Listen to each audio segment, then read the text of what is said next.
from the city that never sleeps. 17 miles from Madison Square Garden, New York City. It's America at Night with Rich Valdez, America's favorite late-night talk program, featuring interesting guests from around the world and calls from across America. And now, here is your host, Rich Valdez.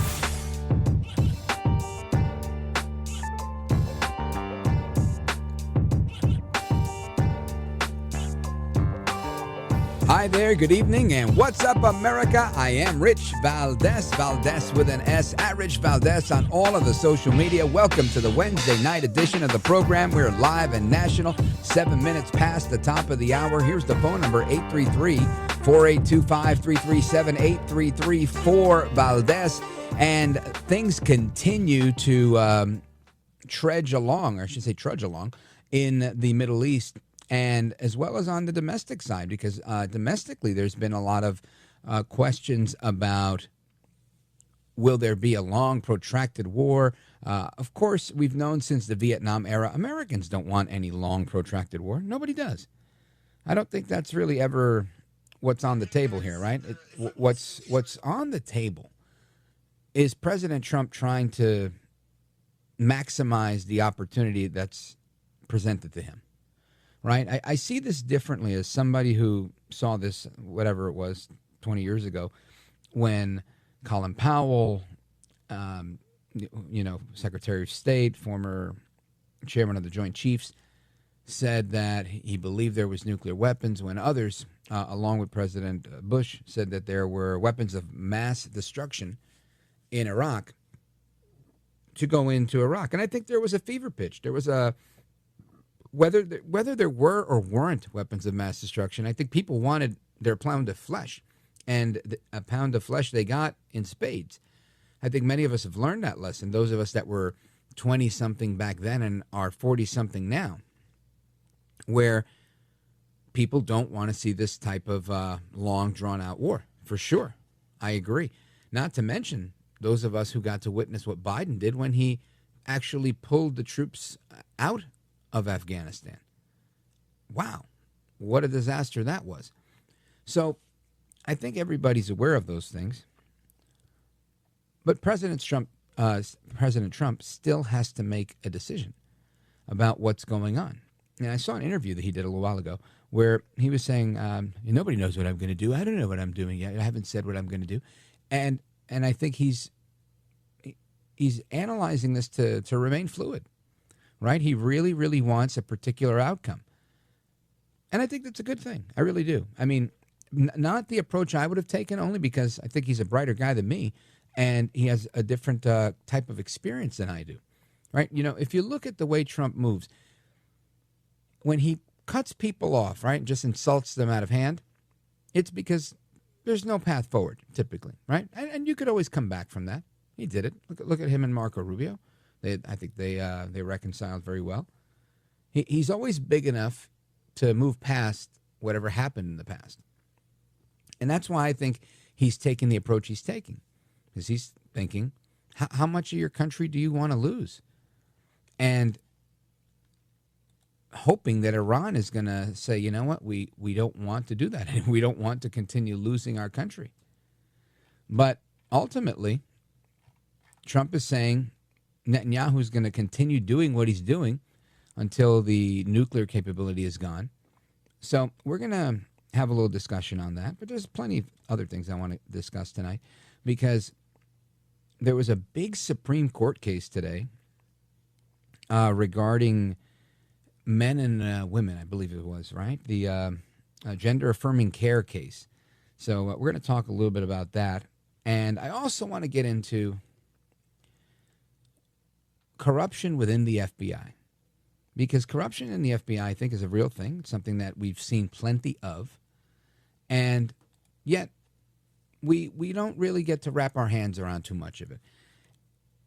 And I, for one, I apologize to everybody in the audience. I am so jaded by government corruption. It's almost like what I expect, and when I don't expect it, it's what I'm expecting, right? I totally expect the government to be corrupt. I don't trust the government. I don't think I have ever, or at least as an adult. I was in business for myself as a young man, and my first time doing business taxes, or my personal taxes with a C corporation, I remember asking the accountant, why do I have to pay them so much? And he said, oh, that's, your business portion of the taxes or whatever. And I thought, they're not my partner, yet they were getting something like 35%. And I was still a teenager at the time. And I thought, should be legal. How is it that the government's doing this? They're the ones that are robbing me. So I was forcibly put into business with Uncle Sam. And I've never liked Uncle Sam after that. I love the country, don't like our government. So I get the disdain that exists for many people. And I bring that up to say there's a lot of people that don't like the government or the way they do things, but love the country. And these are all very good things, right? It's healthy to have that level of skepticism at times, but it's unhealthy to have it all the time. And I think I have it a little bit too often. But I say that to say, you look at corruption within the FBI or anywhere else in the government, and you think you can bring in some good people, but it really comes down to, I guess, analogies, right? The analogy I'm going to make is there's a building for sale. Nice building, good area for you to make money. You can get a lot of rental income, let's say. You can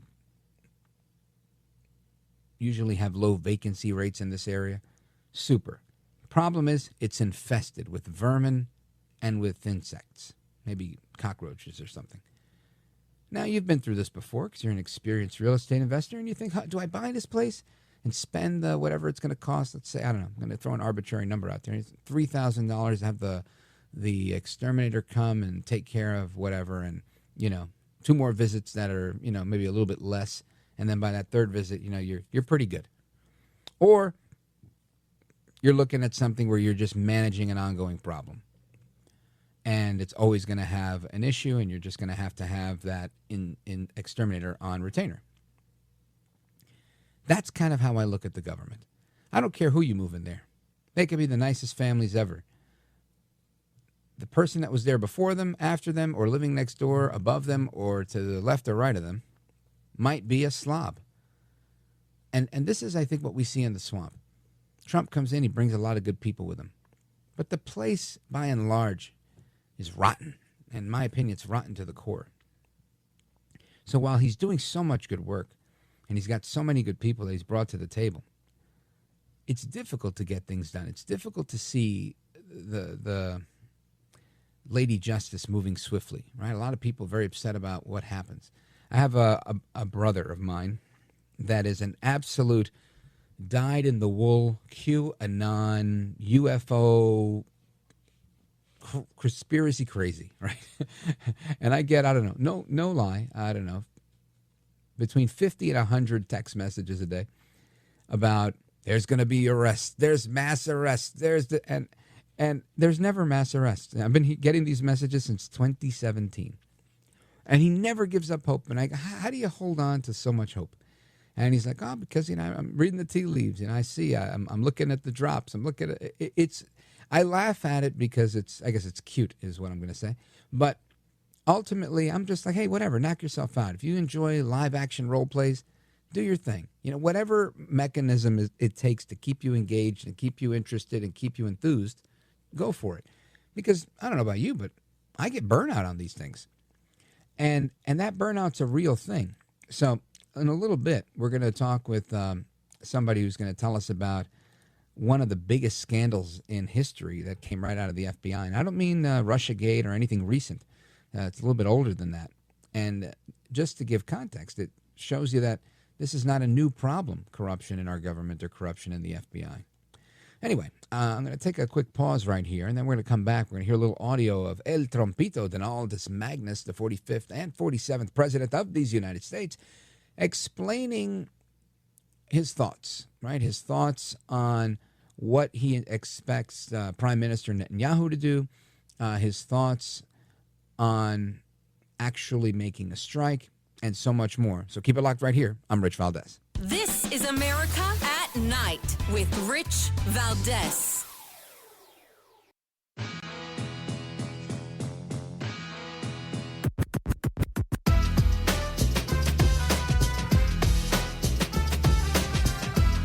Well, thank you, Rich, and thank you for everything. I know you very well, and I listen, but I have a lot of people that listen, and they love your show, and I appreciate it very much. America at Night with Rich Valdez. Mr. President, can you share some of what you've told Israeli Prime Minister Benjamin Netanyahu? So keep going. What do I say? I speak to him every day. He's a good man, doing a lot.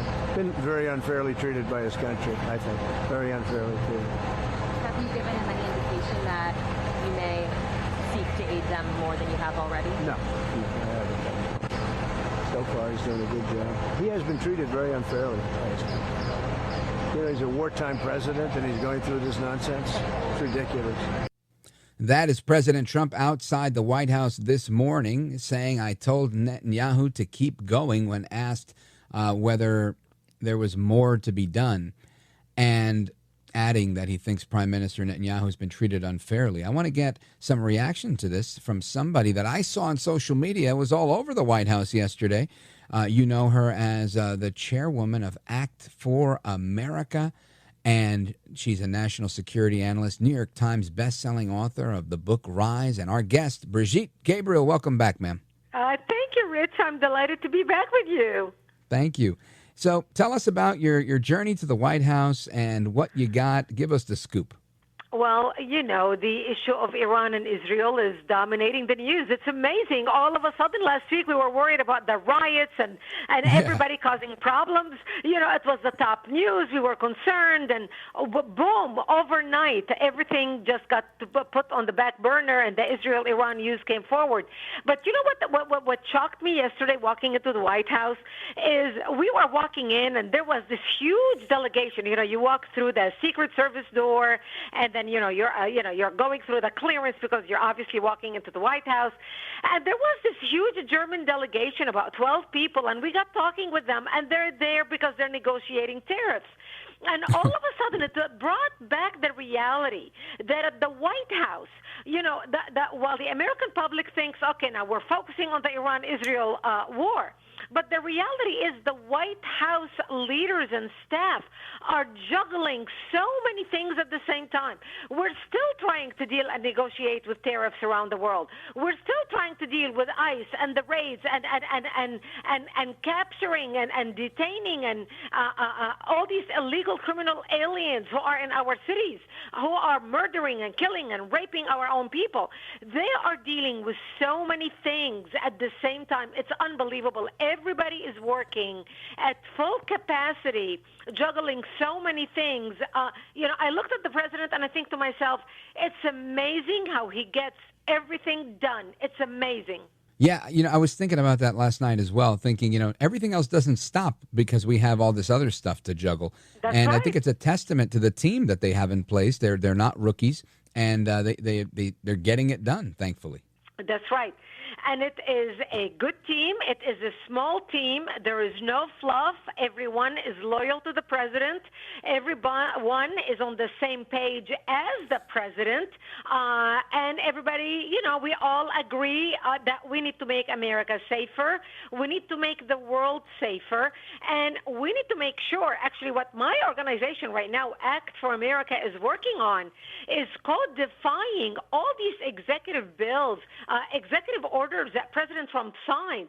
We want to codify them into law, and we've got 12 months to do it, Rich, because we're not guaranteed, winning the House in the next election. We don't know, miracles do happen, but because we are walking a very tight line, we want to make sure that all these executive orders President Trump signed will be turned into law to make sure that our country is protected long-term in every area, not just protected, security-wise, but also all the business laws, all the laws regarding education, all these executive orders. So I encourage people who are listening to me right now, go to our website, actforamerica.org, actforamerica.org right now. Sign up to receive our emails and action alerts, because as we get these bills introduced in Congress, we want to be able to reach you, to alert you, to send an email to your elected official, pushing for these bills to be signed into law. We monitor all the bills coming down for a vote. We write a pre-written email about the bill. We send it to you with one click. You can send it to your elected officials. We make it so easy for you to take action. Now is the time, Rich, for all those who love America, who want to put America first, who want to make sure America will always be the greatest country on the face of the planet. This is our opportunity to correct the ship and turn back the tide and make sure we reverse all the damage that all these Democrats behind, the Biden years, the Obama years, 8 years of the Obama years, so much damage has been done, and we want to fix it. Brigitte, I want to ask you about a video that's circulating on social media. It's there's a hand, and it's kind of petting or massaging a small nuclear warhead. It was released on the social media accounts in Iran. And is this posturing? Is this a soft statement, a soft threat? What do you think? Look, we know that the Iranians not only want to attack Israel, but they also want to attack the United States of America. They call Israel the little Satan. We are the big Satan. The big Satan, The big Satan. We are the big Satan. When I left Lebanon and I immigrated to the United States in 1989 when I came here, I was visiting friends of mine who happened to have another guest visiting with them. And we were talking about me leaving. This was my last night. I was coming the next day, immigrating to the United States to live here forever after. And that friend said to me, he said, "Now remember, you're walking into the great Satan. You need to watch for your children when you have children. You need to be very careful. You're walking into the devil's house." And this was back in 1989, and that was the influence, the Iranian influence on Lebanese society at that time with Hezbollah basically taking control of the country. And so everybody knows how much Iran hates Israel and wants to wipe Israel off the map. But let me introduce to you something that a lot of people are not familiar with. Iran has been working with the North Koreans on the missile test because they want to put a nuclear head on a North Korean missile that they want to launch to attack the United States of America, creating an electromagnetic pulse attack where they can detonate the bomb 500 kilometers above the sky of the United States, above the Earth's surface, let's say over Wichita, Kansas. It will interact with the Earth's surface, creating an electromagnetic pulse attack. Now, nobody's going to die on the ground, but it will destroy our electrical infrastructure. Your cars will not work. Food would rot in grocery stores because trucks will not be able to drive and pick up food from the warehouses to the grocery stores. People will be killing each other over food. The United States Congress had a commission called the AMP Commission that I worked with back in 2009. And there's a book actually about that called 1 Second After. And the commission said that if such a scenario would happen, if Iran will be able to deploy an EMP attack, 90% of America will be dead within 1 year. That's a scenario we're not looking forward to. Brigitte Gabriel, stand by. We're coming right back to you. Folks, we're coming right back with Brigitte Gabriel from Act for America. actforamerica.org is the website. Check it out while we're on a pause. Don't go anywhere. I'm Rich Valdez.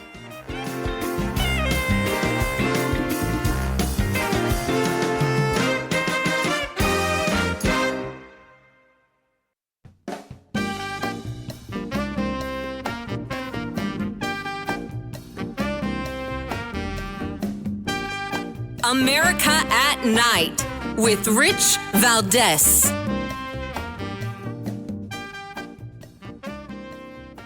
But the fact is, we had an agreement in place in 2015, and Iran was in compliance with that agreement, and they were further away from nuclear capabilities than they are today. Bibi Netanyahu and MBS convinced Donald Trump, it was an easy mode to convince him to pull out of the nuclear agreement. And when he did that, Iran is now moving further and further towards a nuclear weapon. That's a fact. By pulling out of the Iran nuclear agreement, we're here now where you have to make a decision about are we going to put U.S. military boots on the ground? The answer to that is no. Since Donald Trump has gotten elected, the Middle East is on fire, as we have images on the split screen now. The Ukrainian-Russian war has gotten further out of hand. And these were things that he was going to solve on day one, but have become more and more complicated in his leadership. We had an opportunity to have a diplomatic resolution to this, but Bibi Netanyahu, MBS, and Donald Trump made the decision that was not in American interest to pull out of the Iran nuclear agreement, and here we are. That's Bakari Sellers on CNN earlier today, and I want to get some reaction to that from our guest, Brigitte Gabriel. She's the chairman of Act for America, actforamerica.org. Brigitte, I hear this, and I wanted to stop the tape 3 or 4 times just to jump in. Does anybody remember how crazy that withdrawal was? And the idea that they're saying that we are simply just not doing a good job, that we are somehow doing something to contribute to what Iran is doing, the fact that Iran is going nuts, that Iran is funding Hezbollah, that Iran is funding the Houthis, that Iran is funding Hamas, that's somehow Trump's fault? No. It has nothing to do with pulling out of the deal that allowed them to get a nuclear weapon. And this is the funny thing. You know, so many Democrats, I think, are misled on this. This JCPOA, that was a framework for allowing the Iranians to have money to pursue a bomb. In effect, that's what it was, right? They tried to spin it as we're controlling their spending. We're controlling how they do it. But instead, we were just allowing it to happen. The foreign policy of the Trump administration, and I applaud it, is one where he's very clear, very, very clear that Iran cannot have a nuclear weapon. In fact, there's an audio clip that I wanted to play for you. He makes it extraordinarily clear that this is something that they are not looking to do for the long term. And I think that's the right approach. So I want to bring back our guest. The deep state tried to knock her off the line, but we got her back. Brigitte Gabriel, you've got folks on the left that are saying that the Middle East is ablaze because of Trump's lack of leadership. And I'm thinking, where were they during the disastrous Afghanistan withdrawal? The Middle East is ablaze because of the leadership of the Democrats who did not understand the Middle East. President Trump does understand the Middle East, and President Trump right now is cleaning up after all the disastrous decisions that Biden as well as Obama made. Remember, Obama flushed Iran with cash, sending them millions of dollars in cash on pallets landing at the middle of the night on the tarmac at the airport. Biden did the same thing, lifted the sanctions. Before Biden took control of the White House, let's put it this way, under President Trump in 2019, the sanctions were working so well, President Trump's sanctions, that Iran cut the salaries of Hezbollah leaders in Lebanon by half because Iran was running out of money. Biden came back and unleashed the cash on Iran, and this is the cash that Iran has been using to fund terrorist activities, not only in the Middle East, but across the globe. Remember, Hezbollah is Iran's proxy. Hezbollah committed terrorist attacks on 4 continents across the globe. This is not just a Middle East issue. So right now, President Trump is cleaning up after the damage that they have done. And he is the only one who can do it. Remember, he is the one who killed Soleimani. He is the one who killed al-Baghdadi and killed ISIS. He is the one who moved the embassy, the American embassy, to Jerusalem. Well, no president before him dared do that because they thought, oh my gosh, the whole Arabic world is going to explode. Well, you know, if the World War III is going to start. Nothing happened because President Trump is a lion. He is an alpha male, and people fear him, people respect him, and people are not going to mess around with America. And Iran just learned that lesson, and they're about to learn it even more when we are done with them in about a week. Now, President Trump, Brigitte, says that they may get involved, they may not get involved, at least the U.S., in a more active capacity. But either way, we're not looking for a very long-term war. I have a clip of him saying that outside the White House. Listen to this. Some of the people in the base don't want a long-term war. They're afraid that we're going to get into a long-term war. We're not looking for a long-term war. We're looking. I only want one thing. Iran cannot have a nuclear weapon. That's it. I'm not looking long-term, short-term. And I've been saying that for 20 years. I've been saying it as a civilian who got a lot of publicity. People would cover it. Very simply, Iran cannot have a nuclear weapon. That's it. It's not a question of anything else. And if you did, you wouldn't have much of a country because they would use it on us and they'd use it on other people and there'd be a terror all over the world. So, Brigitte Gabriel, I think this is, you survived your own terrorist attack in Lebanon as a child. You understand what these types of genocidal regimes can do. Do you agree with President Trump's statement here? Yeah, he doesn't want to get involved in a long-term war. I mean, look, I remember when he bombed Syria. What did they do? Did Syria do anything? President Trump is not into nation building the way everybody else was into, we're going to turn the Taliban and Afghanistan into 21st century modern country. That's not going to happen. President Trump understands that. When we needed to bomb Syria to send a message to Assad, remember he was having dinner with the Chinese president. I was actually with him at Mar-a-Lago when he bombed Syria that night when he was having dinner with the Chinese president. He bombed Syria, send a clear message. He moved the embassy to Jerusalem, send a clear message. He killed al-Baghdadi. We killed Soleimani. We eliminated ISIS. We're not there to build nations.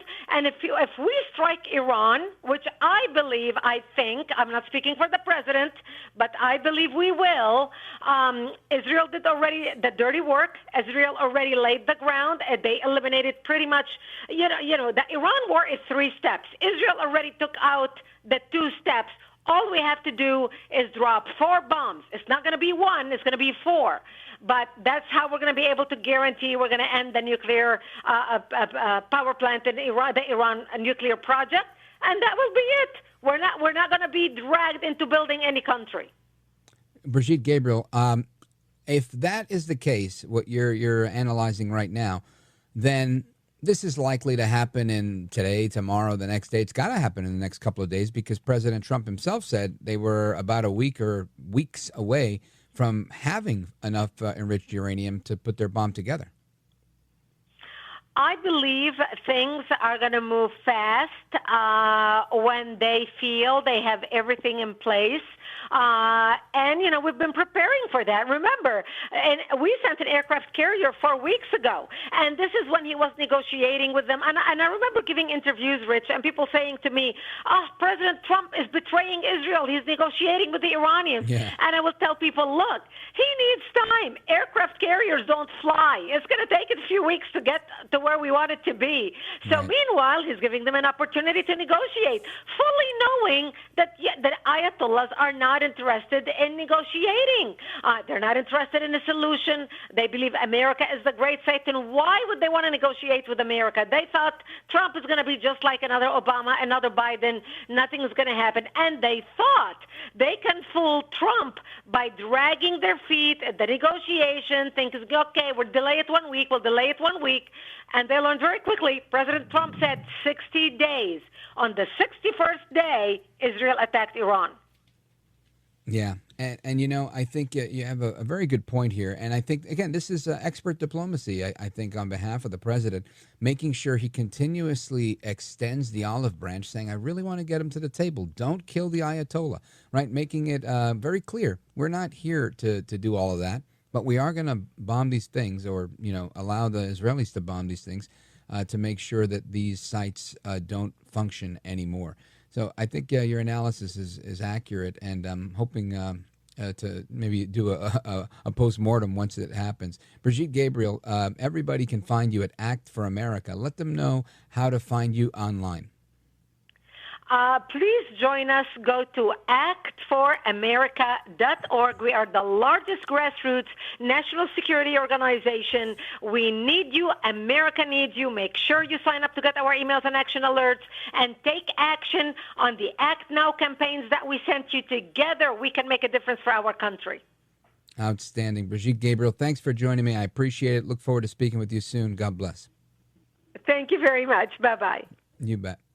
And amigos, your thoughts, calls, reactions, and so much more coming up right after this. This is America at Night with Rich Valdez. Call now, 833-4VALDEZ. That's 833-482-5337. for Valdez. That's Valdez with an S.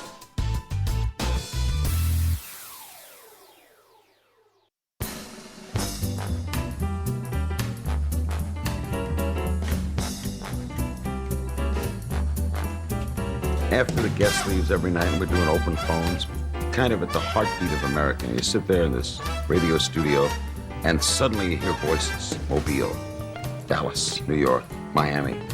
And there's kind of a conglomeration of America, all in one room.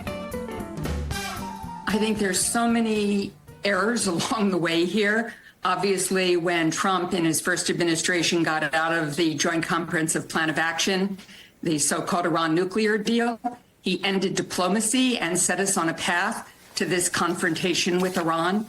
There is no one who wants Iran to have a nuclear weapon.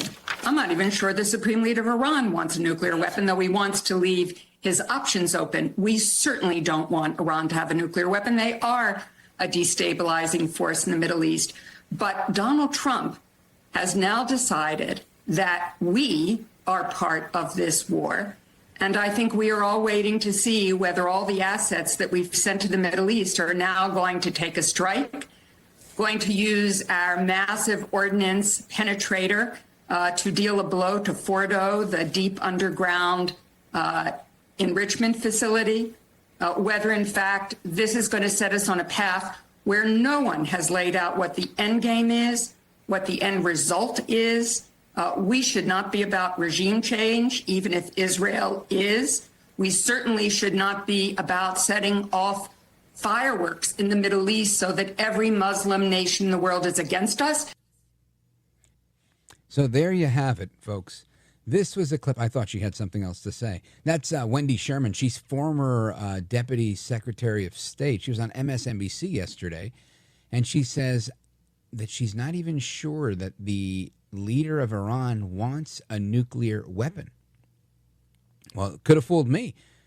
It's the Iranians that are putting out the video of them playing with this little nuclear bomb with the little fallout shelter symbol on it. I didn't put it out. They put it out. Anyway, I want to get your thoughts on this. Do you guys agree that the Iranians don't want a nuclear bomb? Let's go to Mike, Charlestown, West Virginia, WMAL. Mike, go right ahead. Hey, Rich. Yeah, I just kind of wanted to say what in terms of the comment with Sellers, he's right. The Middle East is on fire, and Trump had a lot to do with it. Like what? We now have ISIS is in charge of Syria, running the Syrian government. ISIS is in charge. He said he would end the. Well, it's not ISIS that's in charge. It's a former Al Qaeda leader who turned coat and says he's legit now. Okay, and that's okay with you? Like that's. I'm not in charge of their country, right? I'm here to live and let live. America first. But go ahead. Oh, I'm just saying Al Qaeda is now. I think in charge if the of question Syria. is Syria a better place today with the new terrorist as opposed to Assad? I think the answer is yes. Assad was a moderate. He was not a radical Islamic. He allowed Christians and Alawites and Shias and Sunnis to live harmoniously together for decades. He was Western educated. That's why they chased him out of town. Yeah, but to say that Al Qaeda is a better choice than him, I think is. Well, I think what President Trump said is, look, we're giving him a chance. This guy says that he's legit. We're going to believe him. He's the guy that the people put in place. Super. We're not here to dictate who becomes what. I mean, that's kind of part of the problem is the United States trying to pick and choose the shadow governments and puppet governments and things of that nature. So, I mean, I don't think Trump can take the blame for that. I mean, these are things that happen in a very wild region. I don't see how is that Trump's fault. Well, it's not necessarily his fault, but it happened under his watch. So, I know that Turkey was a big part of it. Israel was also a big part of it, getting Assad out. But in terms of the Iranian situation, there's no good answers. I mean, the answer that we're looking at is a single airstrike with a bunker buster bomb, and that's going to be the end of it? No, I don't think so. I think I think it's going to be the end of this current round of their pursuit of a nuclear bomb because they won't have anything left. They'll have to start from scratch and begin anew. And that's the reality. If you were listening to the beginning of the show that I was saying, this is the question of, do I buy this building or not? I know that it's infested. I know that it has a rat problem. I know that it has a roach problem. And I'm not saying these people are rats and roaches, but I'm saying there are things that are problematic. And we're not in charge of the Middle East. We're in charge of making sure things don't affect us back home and that the world maintains some sort of order. And all I could say is under Biden's watch, you had Iran funding the Houthis, firing rockets at ships in the Strait of Hormuz. That stopped. There's no more Houthis. There's no more rockets. So that's plus on the Trump side. You had Hezbollah going buck wild in Syria. You got a new guy in there. And now Hezbollah has somewhat relaxed. And there's also very little of them. And, of course, you've got Hamas that is being little by little exterminated in Gaza, all funded by Iran. So that, again, has nothing to do with Trump. I think had plenty to do with Joe Biden's lax approach to managing Iran so that they would have the money to do these things. Could you agree with that? Yeah, I would definitely agree with that. Yeah. But I would also agree with the framework that was set up under the Obama deal, which had inspections, which had enrichment levels that they couldn't enrich past. Yeah, well, just so you know, Mike, that's still there. I mean, just because we got out of the deal doesn't mean that those IAEA requirements are not on them. They are, and they failed. They have failed the IAEA requirements, saying that they're enriching beyond the level they have to. Because, again, the United States is not the arbiter of who, how you're going to do what you do until it becomes a thing for us. And when they start opening their sessions of parliament saying death to America, death to Israel, death to the big Satan, death to the little Satan, that kind of, puts us on the radar. I think had they not done any of that, Trump would never get involved in something like that. So ultimately, I think they're in the problem that they're in because of them, not because of anything Trump has done. The media, Bakari Sellers, and so many others, like this former Secretary of State deputy, Wendy Sherman, they're all trying to make it look like, this today would not be happening but for Trump. And I think that's just crazy. I think the Obama framework is really what paved the way. It allowed them to have the money saying, look, we know you want the bomb. We're going to let you do this, but you got to do it in a fair and friendly, responsible way. And that's the part that ultimately just doesn't work. And I think it's their neighbors saying it more so than us. Mike, I got to pause here, but thank you for the call. Good conversation. Shout out to WMAL. Amigos, we come back to Virginia, Florida, Idaho, and more. Don't go anywhere. This is America at Night with Rich Valdez.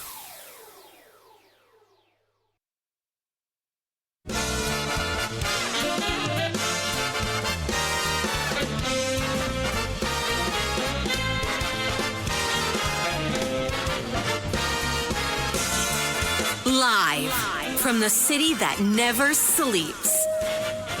17 miles from Madison Square Garden, New York City. It's America at Night with Rich Valdez. America's favorite late night talk program featuring interesting guests from around the world and calls from across America. And now, here is your host, Rich Valdez.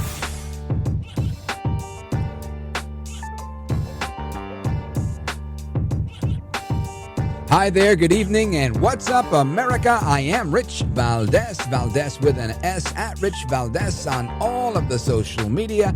El Macho, your liberty-loving Latino amigo, happy to be here with you.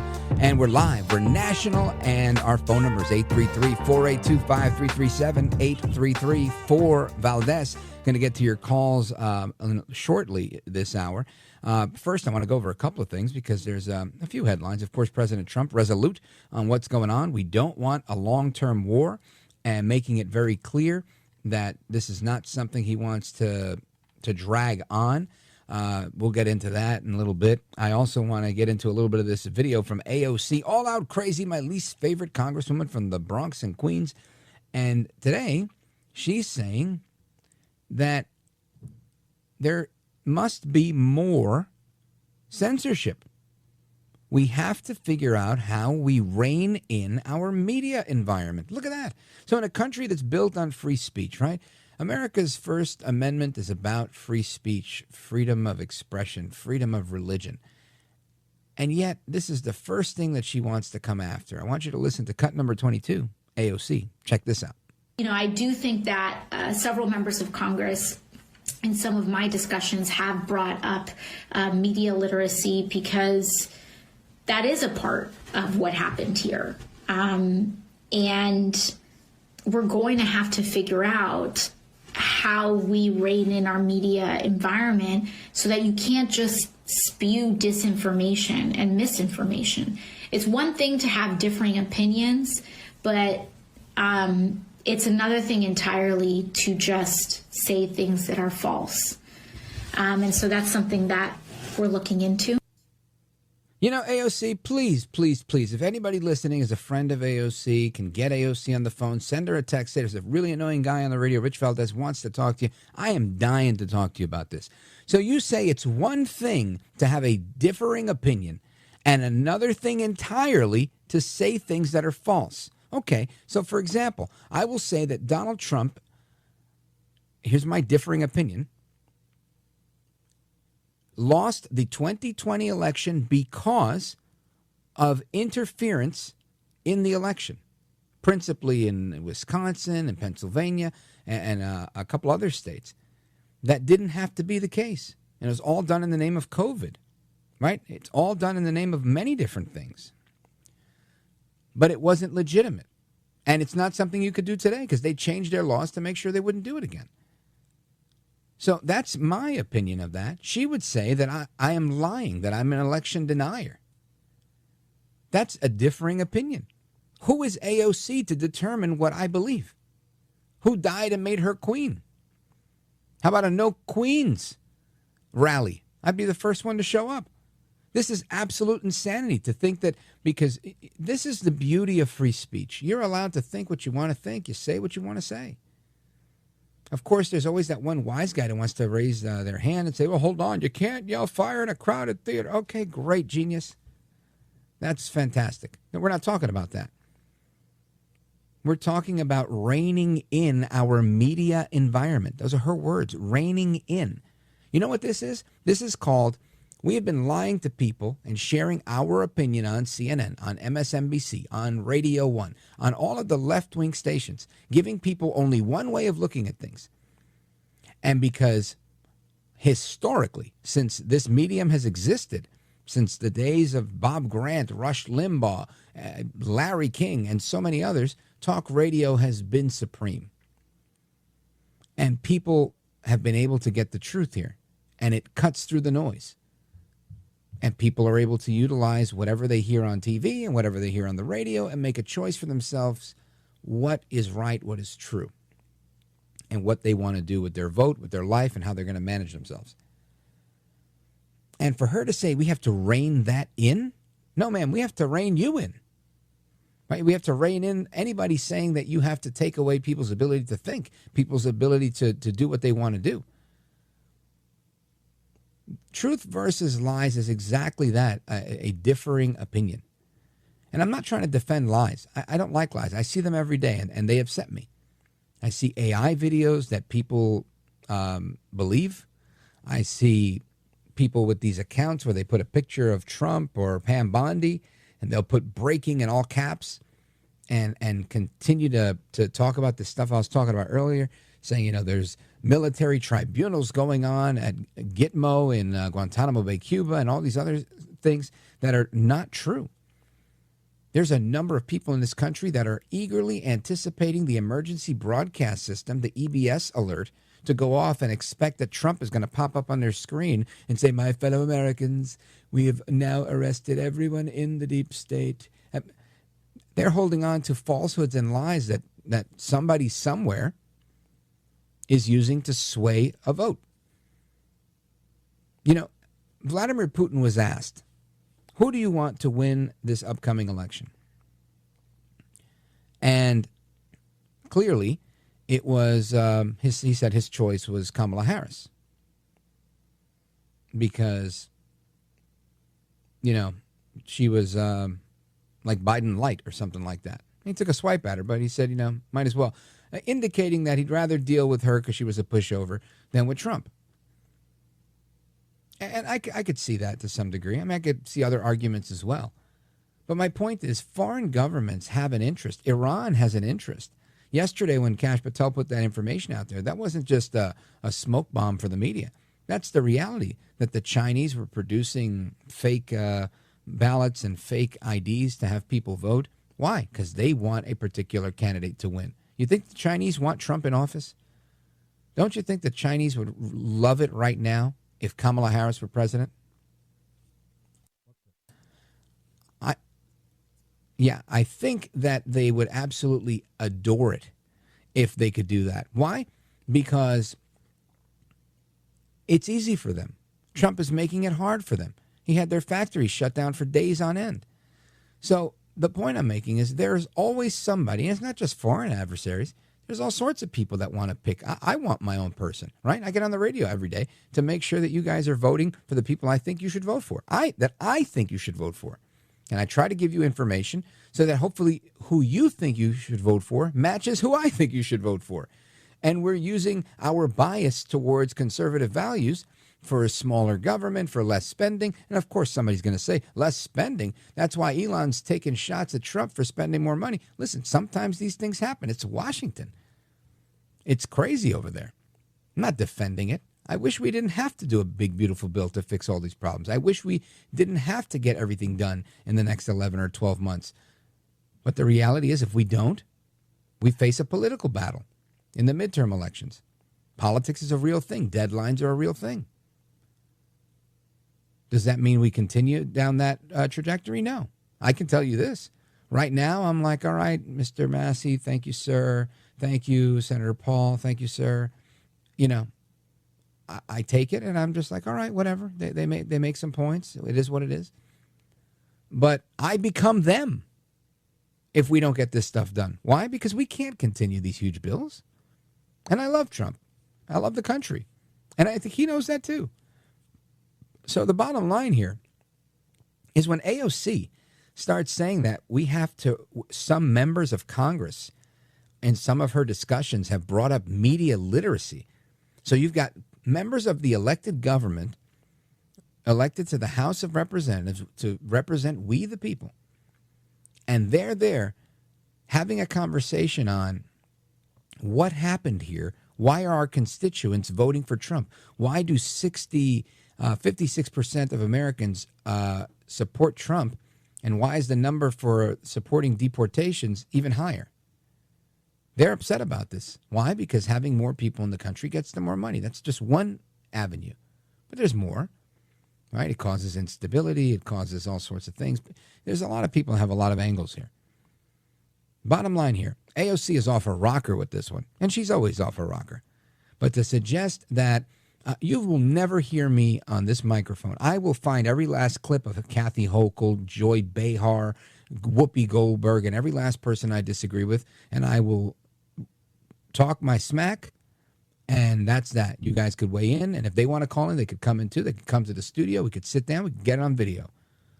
But bottom line, you're never going to hear me say I want to hear Whoopi Goldberg taken off the air. I want, my political opposition to be silenced. I never will, and I don't stand for that. And the fact that AOC is calling for that is as scary as anything I've ever heard. Don't go anywhere. This is America at Night with Rich Valdez.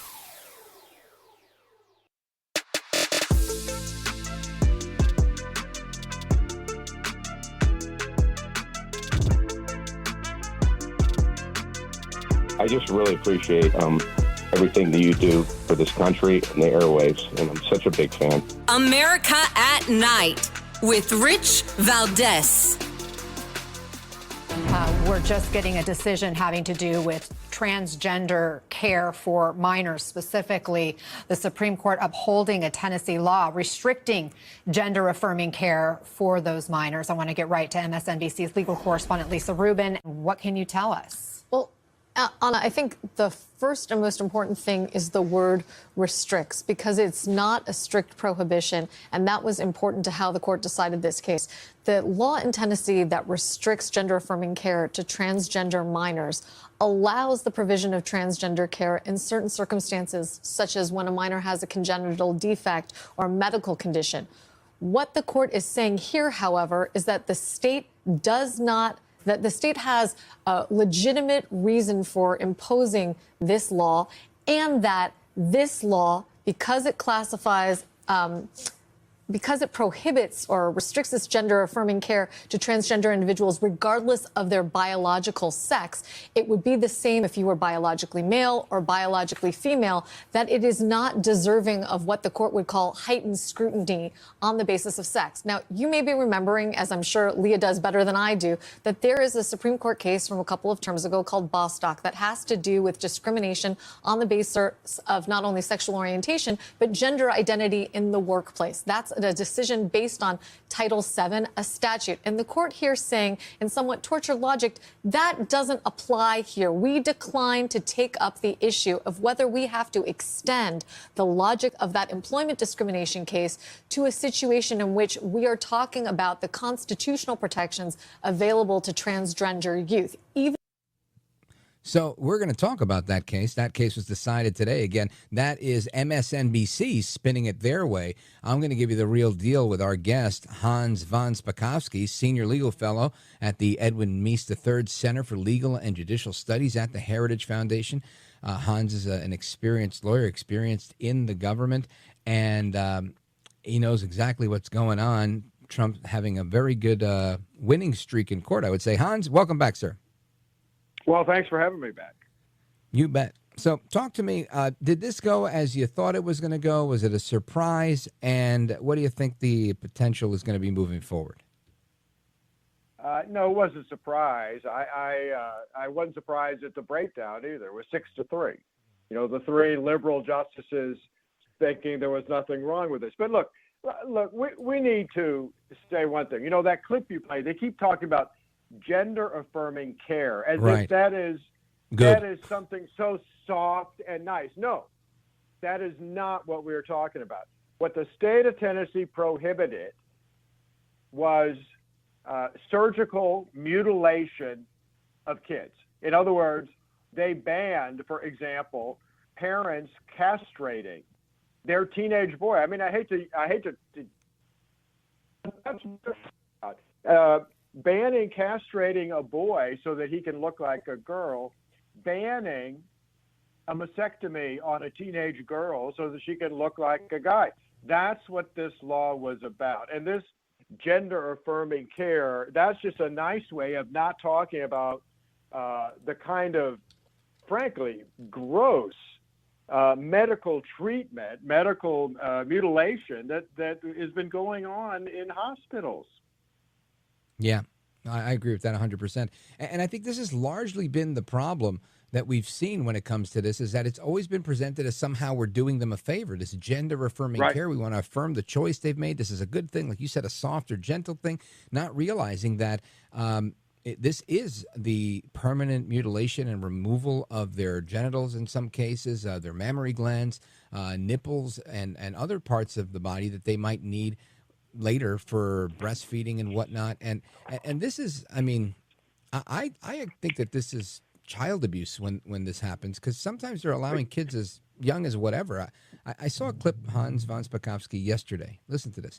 This woman was at one of these No Kings marches or whatnot, and had, I guess they coincided with Pride Month, and was there with a child, and somebody was being facetious, asking, oh, how old do you think kids can be when they decide to be transgender? And she happened to have one. She said, well, our little one told us as soon as they could speak it, like 1.5.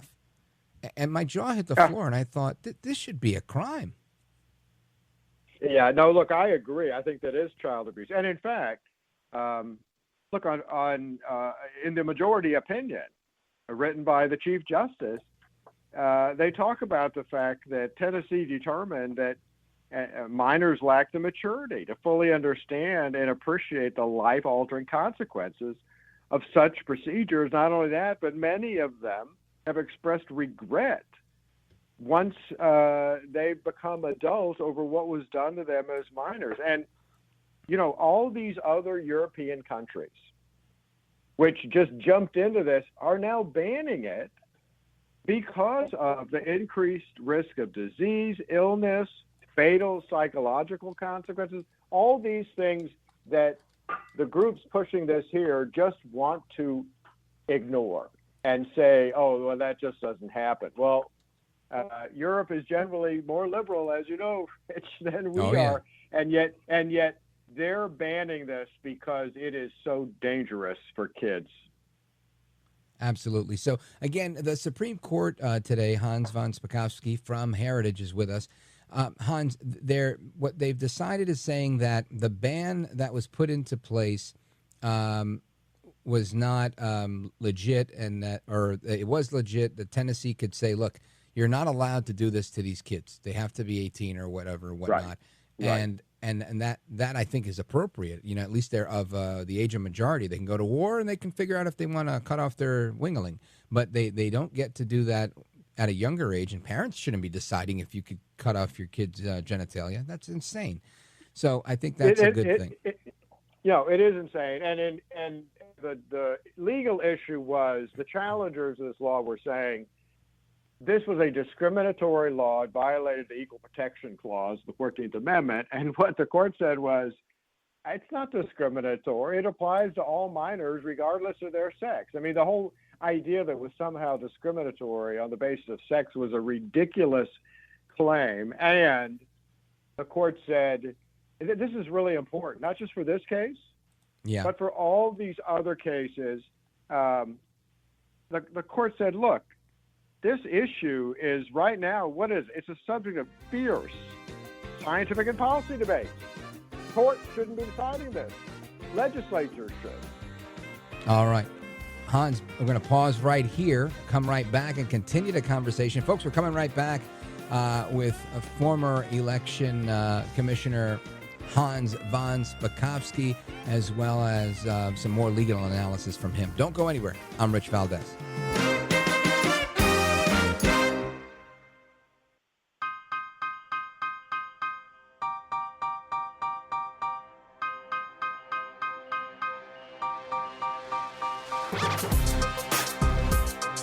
America at Night with Rich Valdez.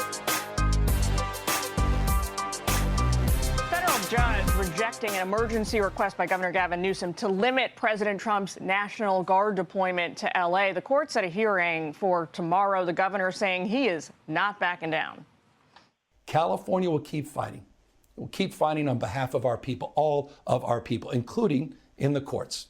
We sought an emergency court order to stop the use of the American military to engage in law enforcement activities across Los Angeles.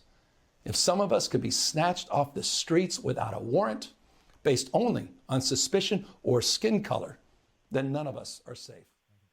None of us are safe, says Gavin Newsom. Well, guess what? He lost that one. And I want to get some weigh in on that, plus some of the other wins. Obviously, the Trump team and conservatives winning in the Supreme Court today on that gender-affirming care issue. Then you've got Noam versus the National TPS Alliance, Noam versus Doe, Trump versus the JGG. I mean, there's a bunch of cases here. Hans von Spakovsky, what do you think with Gavin Newsom and his whining that Trump was allowed to actually nationalize the National Guard and be president? Well, Newsom is more concerned about attacking Trump than trying to stop these horrible, violent riots going on in Los Angeles. But on the legal question, this is a loser case for him. Look, there's a very simple federal statute. It's very short. It's not very long. It's easy to understand, and basically gives the president the ability to federalize the National Guard. The National Guards are usually under the control of the government.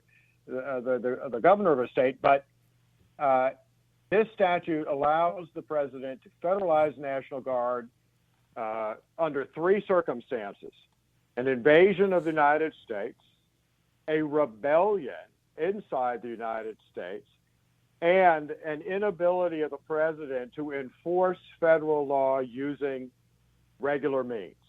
And clearly, that third category was going on when you had ICE officers being attacked, federal buildings being attacked. It's just very clear. And look, this is not the first time a president has done this.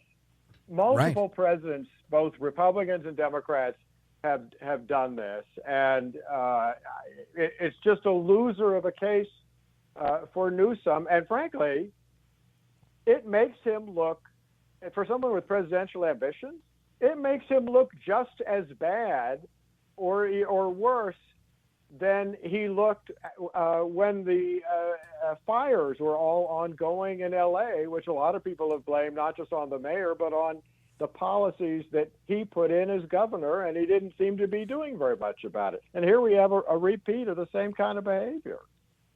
You know, Hans von Spakovsky, we have, I was looking at the column that you wrote just recently on the list of wins that Trump is racking up. And it's really remarkable that, you know, other than this piece, there's not a lot of talk about all of these wins. Tell us a little bit about, you know, what's in your piece so that people can be well aware of the record, the court record. Well, look, the judicial warfare being waged against Trump is unprecedented. And yes, we are getting a lot of what I consider to be unlawful nationwide injunctions being issued by lower court judges. But what the Pam Bondi and the Justice Department have been doing is they've been filing emergency appeals, asking higher courts to stay or suspend those injunctions. And they've been almost uniformly successful, but when they've gone to the Supreme Court, and courts of appeals are stepping in also. I mean, for example, you had lower courts telling DOJ that it couldn't access Social Security records, that it had to turn over all its internal information in a Freedom of Information Act request. Lower court judges said they had to do that. Supreme Court said, no, you don't. In a very big case involving illegal aliens, like what's going on in L.A., the president terminated the mass parole that had been unlawfully granted by Joe Biden to more than 500,000 illegal aliens from Cuba, Haiti, Nicaragua, Venezuela. A lower court judge said, "Oh, you can't do that." No, this is TPS, right? Yeah. Well, no, that's a second case. No, there were two immigration cases. Got it. In both cases, Donald Trump was ending things that Joe Biden had done. Lower court said, "Oh, you can't do that," and the Supreme Court stepped in and said, "Well, yes, he can." And both of those orders basically affect hundreds of thousands of illegal aliens who are in the case. You know, look, another one is you had a lower court saying he couldn't fire 16,000 federal employees across 6 different departments and agencies, and instead had to rehire them. Nope. He got a stay of that injunction, and that means he could go ahead with what he's trying to do, which is getting rid of fraud and abuse. By the way, I don't know if you saw this. This was not in my article, Rich, but you know all the howls of protest when they shut down USAID? Oh, yeah. They were upset. And started clawing back. And you had all these Democrats in Congress saying, there's no fraud there. On Friday, the Justice Department put out a press release about a USAID employee who just pleaded guilty to accepting $1 million in bribes. Wow. To steer $500 million in contracts to 3 contractors who also pleaded guilty to paying those bribes in order to get those contracts. $500 million. That was the kind of wrongdoing going on at USAID. That's one person. Yes, one person. You think of all the people that work there, you think, wow, that's how we have this bloated debt that we have. Amigos, we're on with Hans von Spakovsky. And Hans is really, really well versed in this stuff, an experienced attorney with the Heritage Foundation, Ed Meese Legal Center, as well as serving as a government lawyer as well. And this stuff to me, Hans, is great, and it's part of the reason I wanted you to come on is to make sure that people know, because you know the political end, I could go at ad nauseum, but the legal end, I think people really it gets lost in the weeds, because even like the legal analysts on CNN and MSNBC, they tend to become political people too, sadly. Right. No, that's very true. But look, another very big deal, because this is a theme running throughout everything Trump is doing. Trump has fired the heads of certain what are so-called independent agencies in the executive branch. Those folks have sued, saying, you can't fire us. Now, think about it. He's the president. He's supposed to be the supervisor of everything going on in the executive branch, and yet Congress passed these laws saying, oh, well, you can't fire people who are working for you. Lower court judges said, oh, yeah, no, you can't fire several of these commissioners that he fired. Supreme Court stepped in and said, well, yes, he can. And that is an important case, because that case is crucial to getting control of the executive branch, because all those heads of these independent agencies who right now, supposedly, the president can't fire, they're unaccountable to voters. And that's the Office of Personnel Management versus the union? Yeah. And it's also the cases of Gwen Wilcox and Kathy Harris, who were fired from the National Labor Relations Board and the Merit Systems Protection Board. They both sued, claiming, well, the president can't fire them, even though they're heads of executive branch agencies. And like I said, Supreme Court stepped in and said, no, that is stayed, that injunction, and in fact, you can fire them. Very, very important. Hans, there's a couple of more that I want you to discuss with us. But what I think is so interesting here is that it seems like there's been a time that we went through where it was lower court judges that were really in charge of the country, not the president of the United States. Why? Because they are acting unlawfully.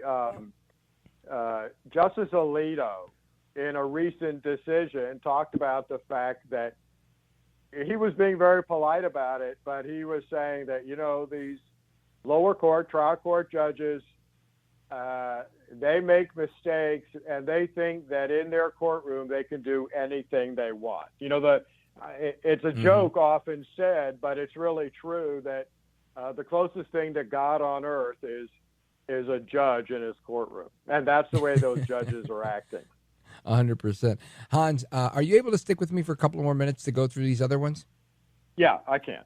All right. Folks, we're coming right back with Hans von Spakovsky. Don't go anywhere. This is America at Night with Rich Valdez.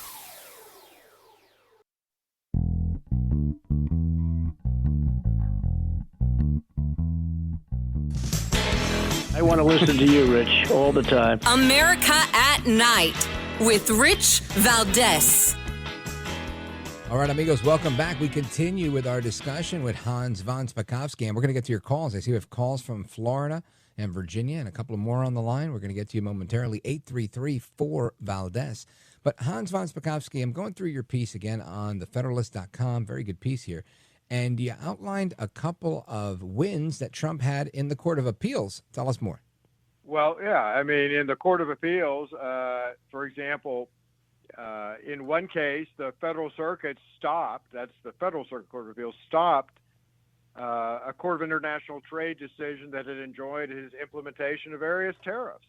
The Fourth Circuit Court of Appeals, which is actually normally one of the worst appeals courts in the country, stayed an order that had told the Trump administration it had to stop dismantling USAID, which we were just talking about, as well as an order they stopped from a lower court telling him that they couldn't ban DEI propaganda and programs throughout the executive branch. So again, a course of appeals. And by the way, this really hasn't gotten any news, but just 2 days ago, actually a district court judge in New York threw out a case filed by a bunch of university professors, a teachers union, trying to force the Trump administration to restore $400 million in federal grants and contracts that it's withholding from Columbia University. And this judge wrote a scathing opinion about what these unions were trying to do. And he said, it's not the role of a district court judge to direct the policies of the executive branch.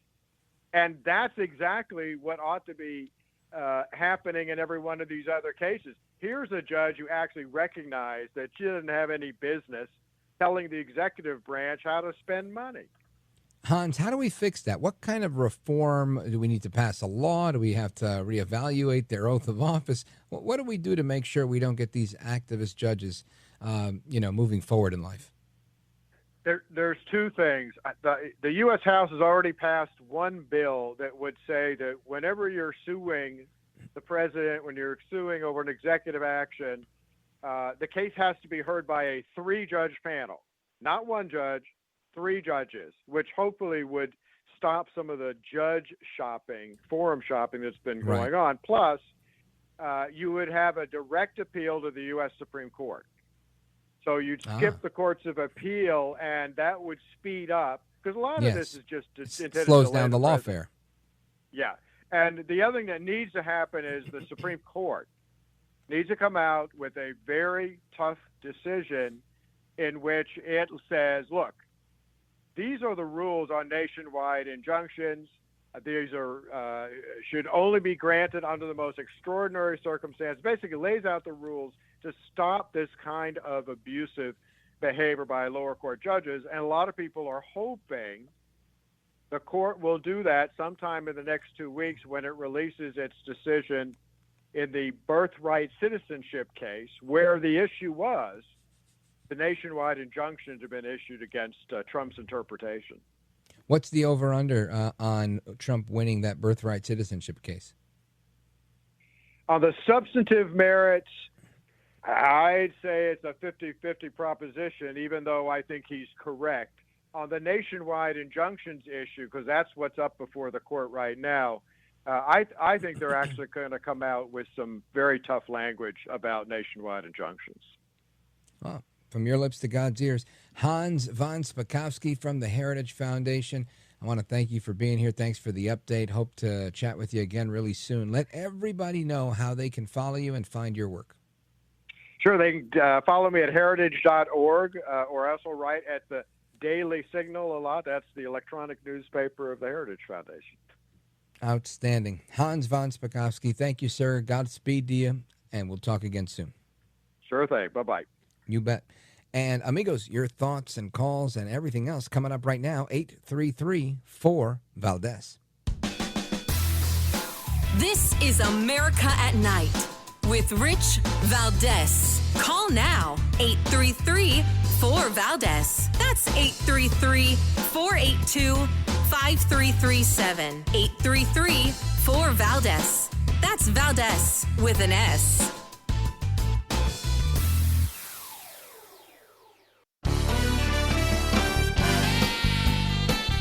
All right, amigos, welcome back. To the phones we go. Let's see, where do I want to go?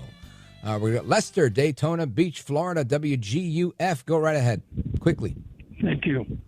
I wanted to say that President Trump is the New Age Manhattan Project, and he will take care of World War III, and when he's finished, people won't even know we went through it. Yeah, you know what, Lester? I get where you're coming from with that, and I don't know that we're in an entirely active world war, and I really would hate to call it that, but I agree with you that we're definitely on the road to it, and hopefully preventing it with the actions that are being taken. And you're right. I think many people won't realize the gravity of it until it's, you can look back and it's in the rearview mirror and say, man, good thing they took out those Iranian nukes. Lester, thanks for the call, my brother. Good to hear your voice. WGUF in the building. We continue. We're going to go to Chris, Sterling, Virginia, WMAL. Go for it. Hi, Rich. Well, like your previous guest said, we need to get the Republican Congress to act to remove some of these district court judges. It's great for the Supreme Court to act, but Congress has to act too, and we need to take away D.C.'s home rule. It's a sanctuary city. We have a Republican Congress. What's the problem? And if we can get all you guys in Radio Land to refer to Donald Trump as President Trump, that's a pet peeve of mine. I'd like that. But the first two things are more important. I hear you. Well, I think you're right on all of that stuff. I think bringing Jeanine Pirro in as the acting United States Attorney for the District of Columbia is a good step in that direction. I think she's going to be very effective. A lot of what we saw, a lot of the selective prosecution, turning a blind eye, choosing not to prosecute, et cetera, well, a lot of that was from, Lisa Monaco and the U.S. Attorney Graves, that just weren't doing their job and allowing things to happen. And again, I call it the Soros strategy, right? Soros funded so many district attorneys races, county level, city level district attorneys, where they were told to look the other way in an attempt to try and incarcerate less black men, right? Instead of saying, hey, we're going to try and work with this population, or we're going to try and do things legislatively, they just said, we're going to hire prosecutors that are just not going to prosecute. And we've seen what happened with that. They lowered the threshold for grand larceny, and now you've got people running into all sorts of convenience stores and stealing things. It didn't help any problem. It made lots of problems worse. So Chris in Sterling, Virginia, I like where you're headed with that, and hopefully we will see some things tighten up as we move forward.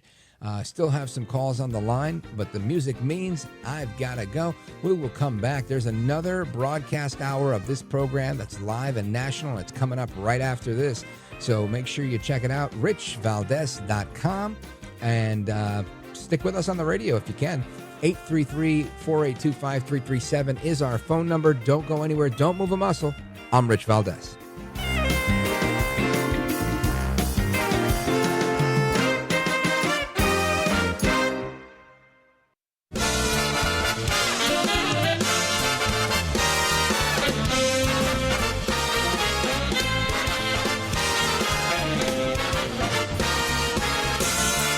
Live from the city that never sleeps.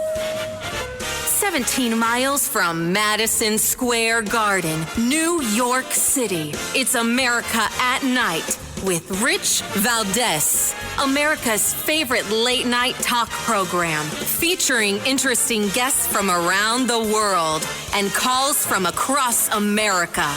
And now, here is your host, Rich Valdez.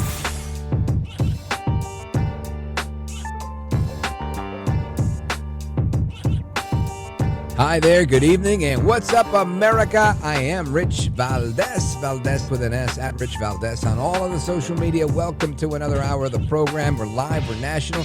It's 7 minutes past the top of the hour. Happy to be here with you. We're thrilled. It is a Wednesday night, and the phone number, 833-482-5337, 833-4-Valdez, and the woman in that drunk driving incident, Karen Reed, found not guilty of murder, but was convicted for drunk driving. The Supreme Court again holding up that protection that the state of Tennessee put in place on protecting kids from getting transgender surgery, which is great, I think. Kudos to the Supreme Court for getting it right. The White House sends 2,000 more National Guardsmen to Los Angeles. And let me see what else we've got here. The DOJ spending seizes. Oh, this is a good one. Let's look at this. Because you know what? The Genius Act just passed yesterday, right? We were talking about that a while back, and I want to let me see if I can get into that a little bit. Genius Act was a big deal because it is the big bill that was in the Senate that they weren't sure if it was going to go through or not. But this is a big story because Circle is the company that has produced USDC, a stable coin that might be or may not be the United States stable coin, but that is the word on the street. And of course, the Genius Act passed the Senate, and this is a big step. This is the first time that the United States government is recognizing a stable coin, a cryptocurrency vehicle that will be pegged to the U.S. dollar, so that when things need to be done, you could do it that way. And I like the prospect of digital currency. Not a government-run one, though. Not what was being proposed in the past, like they have in China, right? They don't have a digital currency. They do have one. They have a digital yuan, but the idea was for the government to be able to control your currency. I like the idea of having a private currency that the government can't control. Now, I don't know, maybe that's pie in the sky thinking. I mean, the same way they can seize your cash, your gold, and anything else, they can seize your crypto. But you can't slow down the future, right? And one of the things I think that we've always seen is progress, right? There was that documentary some years ago about the Iceman, not the killer, but the guy who delivered ice to your house. And that was a eye-opener for me when I saw it. Because why? Quite simply, people realized that nothing's forever, right? There was that guy that brought big blocks of ice and put them into the ice box to keep things cold. And now that guy doesn't have a job anymore. Just like so many other people whose jobs are automated. And automation and innovation and advancement, technological advancement, they're all a thing in life. And I'm all for them as long as they work, as long as they're effective. I was never, ever a fan of something called direct deposit. Didn't like it. I'll tell you something else I wasn't a fan of. Texting on a cell phone. I remember I had a pager. I was in the cell phone business at that time. And we sold pagers, two-way pagers that had a QWERTY keyboard on it, the Motorola two-way. And we had regular traditional pagers, but there were text pagers back then. And I thought, if I want to send a text, I'll use my text pager, my SkyTel that's on my hip. I don't need to use a cell phone to do that, right? Cell phones are for emergency use only, right? At that time it was, because mobile plans only included X amount of minutes before you could use them. And I remember somebody telling me, the folks in Europe, they walk around texting on their cell phones all day long. They don't even look at each other. They don't even look at the streetlights. And I thought, man, I hope that doesn't happen here. And lo and behold, here we are. But the point I'm making is I was not a fan of that. And they put texting inside of the cell phone. They made BlackBerries. They put email inside there. Now we have our whole life inside that thing, right? You can watch your favorite streaming videos on there. I like to watch Newsmax Plus. I have that app on my phone. And I think it's just me being old school that way. I just didn't like it. I didn't like direct deposit. I thought, I don't understand. I want you to send me the paper check so I could take the paper check and trade it for the green cash. I like that system. It's a system I like. And after a while, you start getting your tax refund this way, you get this and that, and you got to step your game up and say, all right, I'll go with the direct deposit. Then there was paperless billing, and I said, hold on a second. The only mail I get is bills. I need to know when I got to pay my bill. And they're like, no, you don't have to know. You just hook up one of your credit cards, your debit card to it, and then voila, we just take it out on that day of the month, every month, or ACH, right? It's like the reverse of direct deposit. And little by little, I came out of my shell, and I started adopting to these technologies begrudgingly. I don't like them. I don't like them one bit. I still don't like them. But I can't live in a world. There's places you go now and you pull out cash and they look at you like something wrong with you. And if you do, they go, do you have exact change? Because they don't have change because they don't use cash. So you better have exact change. And now it's Apple Pay and Google Pay, and you've got all sorts of electronic ways to pay. So where am I going with all this? Well, with the Senate passing this this Genius Act, there's several things that I think we can expect. One of the things that we can expect is the United States to do a whole lot more in crypto, right? And I think they've been doing a lot. At least President Trump's done a lot with the creation of the United States Bitcoin Reserve, the United States Crypto Reserve, a separate one for other cryptocurrency. All good things. But the Senate voted to advance the guiding and establishing national innovation for U.S. stablecoins, known as the Genius Act. And it's now, excuse me? Okay. Oh, we have a clip on that. Oh, excellent. Go for it. So the first salvo was a bill that Senator Hagerty and Senator Lummis have put forward called the Genius Act. That's strictly only about stable coins. The biggest challenge we've had with that bill is that it's taken a while to get the bill on the floor and actually debated. The Democrats actually killed it using the filibuster at the first pass. And what that's done now is it's opened up the bill to special interest groups that are attacking it at all different levels. I'm hoping that that Senator Hagerty and Senator Lummis can land the plane there, and next week we can vote and get that bill forward. But there's what's called an amendment process that happens here in the United States Senate, and Elizabeth Warren is very slick. And what she's been able to do is round up a lot of people to put some toxic amendments on that bill that have nothing to do with the Genius Act, but will certainly, it could potentially kill it. I'm still optimistic. I think we got to get the Genius Act across the finish line. By the way, no brainer. I mean, this is a bill that says, look, if you're going to issue a U.S. denominated. All right, well, you got the gist of it there. That's Senator Bernie Moreno, Republican from Ohio, talking about the Genius Act, and it has passed the Senate. It's ready to go. And this is a good thing, right? So the stable coin is a type of cryptocurrency, like I was telling you. It's pegged to another asset, which is typically going to be the U.S. dollar, which is going to make it less volatile than other cryptocurrencies. This is a big thing, right? Because everybody right now, they're like, oh, I don't trust the cryptocurrency. They're me with direct deposit, 15 or 20 years ago, whenever that was.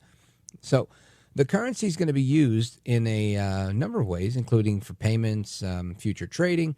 Since they're also more predictable than regular crypto tokens, traders can use stable coins to sit out times of volatility or market turndowns. And again, this is according to a piece in CNBC. Stable coins are also used to increasingly, are used increasingly in emerging markets like Latin America and Sub-Saharan Africa to hedge against monetary instability, as well as for cheap cross-border payments. And it's the cross-border payments that I think there's an opportunity for all Americans. I don't give advice because I'm not like a financial guy, but I can tell you what I've done. And there's only one really good option for cross-border payments, and it's a different coin called XRP. And the way this is going, that we are now ratifying this stuff into law, that we're going to have a U.S. stablecoin, it makes sense to me that we're going to have to use XRP unless overnight they're able to create something that can move the way XRP does. And it's kind of like saying, we've got NASA, but we're looking for a company that has spaceships, that has the ability to give us, the ability to go into space. Who could do that? Oh my gosh, SpaceX, Elon Musk. Does he have a competitor besides NASA? No. Right? Maybe Sputnik, maybe, some other foreign government. But as far as, being able to do what he's able to do with SpaceX, no. I mean, there's other people trying to go to the moon and all these other companies, but they're not doing what SpaceX is doing. So I think XRP is that kind of thing. They're in that level. They have a foothold in the area of cross-border payments. And it's not a commercial for them or anything.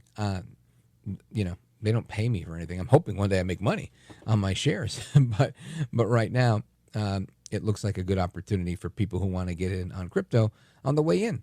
Because once this stuff all solidifies, I think it's going to be untouchable. Anyway, we're going to have some conversation this hour about a very a big scandal in the FBI. That's if we're able to connect with our guest. I don't know if we are or aren't. But either way, you keep it locked right here. I'm Rich Valdez. This is America at Night with Rich Valdez.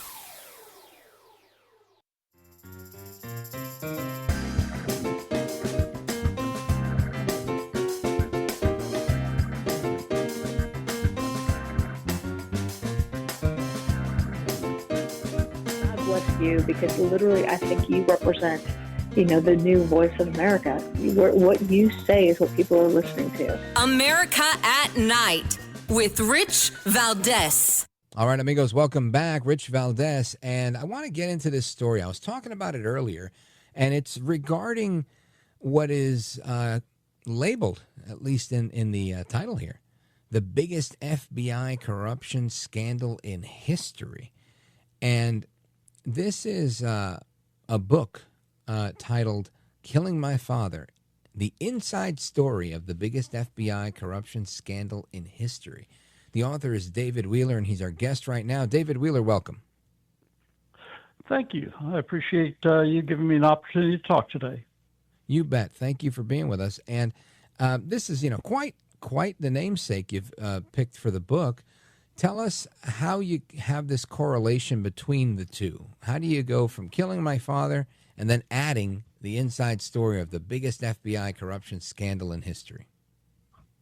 Well, it was because my father was killed by, the ringleader was an FBI, a legendary FBI agent who was working for my dad. He was retired at the time. And Dad was going to change management at this business. And he would have lost his job. And it appears that he was skimming very substantial amounts of money. And, it appears that there was extensive bribery, and they would throw big parties with FBI agents and, so the whole situation was that my dad made the mistake. He was a self-made multimillionaire, and he bought into a pari-mutuel that was run by retired FBI agents, and he thought they kept it clean because he trusted the FBI. And he sent me up there for to do just some regular computer work, really boring accounting kind of stuff. And the very first day I made friends with the controller, the head accountant, and he started training me, teaching me things. And the more he taught me, the scarier it became. And then, sure enough, Dad calls me up on a Sunday and says, "Hey, I'm going to change management. I've got the new guy I want." And that was on a Sunday. And on a Wednesday, this guy Rico came upstairs to a going away party for a low-level accountant or bookkeeper. And all he did was just stare at me. And the next thing I know is I get a phone call, and I'm being told how my father had just been shot in the head. Wow. So this is a story where it's really unbelievable. So I wrote it assuming that people would have a hard time believing it. And it took me close to 20 years with, of course, Sergeant Huff's help, Mike. I always call him Mike. The story is really not over. We're still looking into some cold case murders that, and we're going to keep after this as long as we can. But we've seen the underbelly of this corruption, and it is indeed massive. And Janet Reno, if I remember correctly, Janet Reno is the one that told Mike that it was the biggest FBI corruption scandal in history. Wow. It's hard to believe, but so I have the entire case file for all those years. This went on for, we finally arrested Rico after 22 years, and at any rate, Mike had obtained the case file, and we used that for the book. That allowed us to be very, very detailed. and there were other police departments that were helping us. We had a whole consortium of police departments, such as, the Hartford State Police, the Florida Department of Law Enforcement, the Metro-Dade PD in Miami, the Boston State Police, the Massachusetts State Police, I'm sorry. And those people were helping us, to work around the FBI obstruction of justice. It went all the way up to the top. In the end, President George W. Bush used executive privilege to try and stop the congressional investigation that Mike was helping. So, anyway. Tell me, for people that are listening and are enthralled by the conversation, I want to make sure they get a chance to get the book before we have our break. Let everybody know what your website is and how they get a copy of the book. And again, folks, the book is called Killing My Father, The Inside Story of the Biggest FBI Corruption Scandal in History. Go ahead. Yes, it's the website is killingmyfather.com. And right now, the only place you can get it is on Amazon. And we're working on expanding that out. But we just released it on May 27th, which was my father's, the anniversary of his murder. So, well, again, my condolences to you and your family. It sounds like a really riveting book. Folks, again, the book is called Killing My Father, The Inside Story of the Biggest FBI Corruption Scandal in History. And, of course, I want to thank David Wheeler for being with us. Check out his website, killingmyfather.com. David Wheeler, thanks for being with us. Amigos, we come back. Your calls, thoughts, and reactions. Don't go anywhere. I'm Rich Valdez.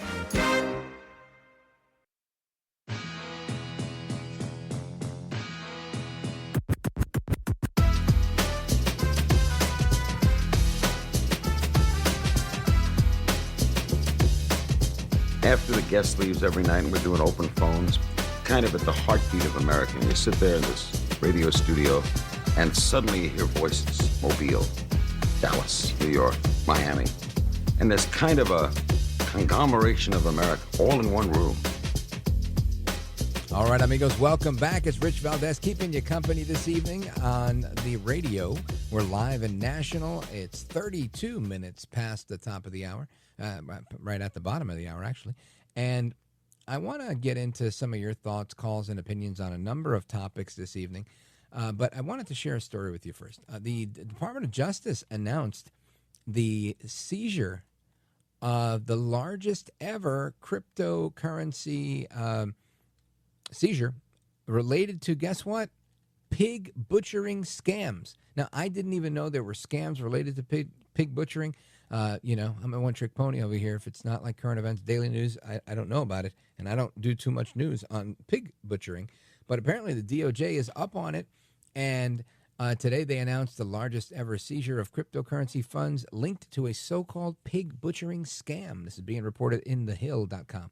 U.S. Attorney's Office filed a civil forfeiture complaint in the district court for the District of Columbia to seize more than, check this out, $225.3 million in cryptocurrency that federal prosecutors now say was part of a sophisticated blockchain-based money laundering network meant to conceal the source of funds obtained through these illegal scams.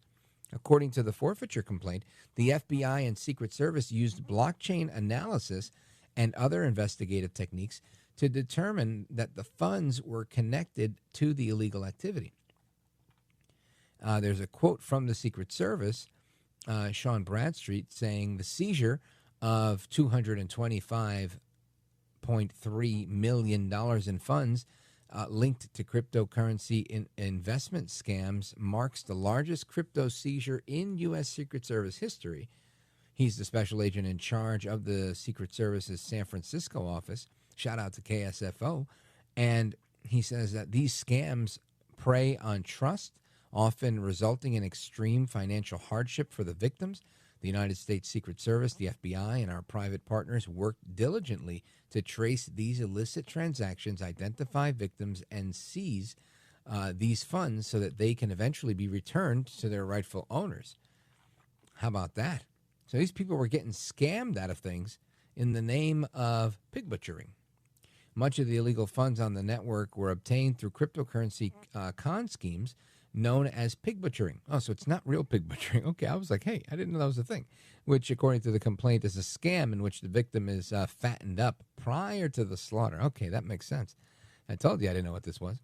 And these scams, they work by developing relationships, including those romantic in nature, whereby perpetrators gain trust or confidence from victims to deceive them into parting with their money. The scams work in several phases. First, the perpetrator makes a cold call with the victim, then establishes a relationship with them, eventually convinces them to send some funds. The perpetrator then cuts off contact as soon as the victim grows suspicious. The Department of Justice stating that there are more than 400 suspected victims worldwide, including dozens of U.S. residents who have confirmed losses through these same scams. Today's civil forfeiture complaint is the largest action taken by the Department of Justice to protect the American public from fraudsters specializing in crypto scams, and it will not be the last, said Matthew Galati, head of the Department of Justice's Criminal Division. And that was a statement that was released today. So very, very interesting. And I want to go to the phones. I want to get some thoughts and calls and reactions. And if I had a song, I'd be playing it right now. The Gilla from Manila. Gil is in the United States. Gil from Manila. He's in the U.S. He's in San Antonio, Texas, streaming the show on KLIF. Gil, welcome, brother. Good evening. I just wanted to say Donald Trump is doing what Jimmy Carter should have done in 1979 when the Iranians took the Americans hostage in the embassy and held them for 444 days. Yeah, that was back in 1979, right? That's right, 79. They were released in 1980 after the inauguration of Ronald Reagan, and Ronald Reagan gave them an ultimatum: you don't release the hostages, no more Iran. And they were released. But one of the former hostages, a gentleman by the name of Barry Rosen, along with deceased Connecticut Senator Joe Lieberman, started an organization called United Against a Nuclear Iran. And Barry Rosen still gives interviews. He might make an interesting guest. He has a lot of insight into a nuclear Iran and what they wanted to do with their weapon to destroy Israel. Well, our producers are taking diligent note of that, Gil. Thanks for the tip on that. And how are things going? You sound terrific. You sound very crisp, very clear. You enjoying your time back in the U.S.? Well, I'm finding that there's just so much red tape trying to deal with the Veterans Hospital. It's difficult to get anything done. You can do it, but it takes a lot of perseverance. Well, hang in there. Hang in there. We've got a lot of people that are rooting for you. Gil from Manila, Philippines. He's an American expat that's been in the Philippines for quite a while, and he's back in the United States visiting the VA hospital, and he's in Texas, and it's always a thrill to have you stateside, Gil. Thanks for the call, brother. Godspeed to you, my man. And we continue. Let's go to Tim. Tim is in Springfield, Illinois. WTAX. Go for it. Hi, Rich. Great to talk to you, man. Likewise. Thank you, sir. Really enjoy your show. Your approach is just fantastic. I've got two concerns with the Iran and putting, that 30,000-pound bomb down in there. What's on your mind? Well, if they blow all that stuff up and it goes up into the air, nuclear fallout. Well, it's not fully enriched, so I don't think that's a huge concern right now. I think it becomes a huge concern, and I guess it's not even a concern because once it's at that level of enrichment where it's ready to go, I don't think they could even bomb those facilities like that because exactly what you're saying. So time is of the essence, and I think Trump is really doing his darndest to try and get this Ayatollah to the table to make a deal, to give up, to total and complete surrender. I think that's why he keeps saying that. And it's sad, but I don't think that, that guy's going out without a fight. I think he wants to go out in a blaze of glory because it's kind of their speed, right? This is what they do. I mean, we've disliked a lot of people in the United States, and even ourselves, right? We dislike each other many times. Democrats not liking Republicans, and et cetera, et cetera. But I've never, and I don't think I ever will see, a session of Congress open with anything other than a prayer to Almighty God. But yet, they open their sessions of Parliament with chants of death to America, death to Israel, death to the little Satan, death to the big Satan. This is a country on the other side of the world that absolutely despises us and is hell-bent on destroying us and spends all of their time and life. They're not saying, hey, we're going to figure out how we're going to cure cancer. Hey, we're figuring out the next big, even vaccine, right? They're not trying to do anything. They're not inventing the internet like Al Gore did. That's a joke. And doing anything to contribute to the world society except ridding the world of the West, right? Ridding the world of the United States and Israel. And that to me is crazy. That's just absolutely insanity. So for that reason, I think they do need to be stopped right in their tracks with respect to this program. And whether or not, this man, the Ayatollah Khamenei, is killed in the process, I think is largely going to be on him. But I want to thank you for your call and your kind words. WTAX in the building. Always a pleasure. And amigos, we're coming right back. The rest of your calls and more. Don't go anywhere. This is America at Night with Rich Valdez. Call now, 833-4-VALDEZ. That's 833-482-5337. 833-4-VALDEZ. That's Valdez with an S.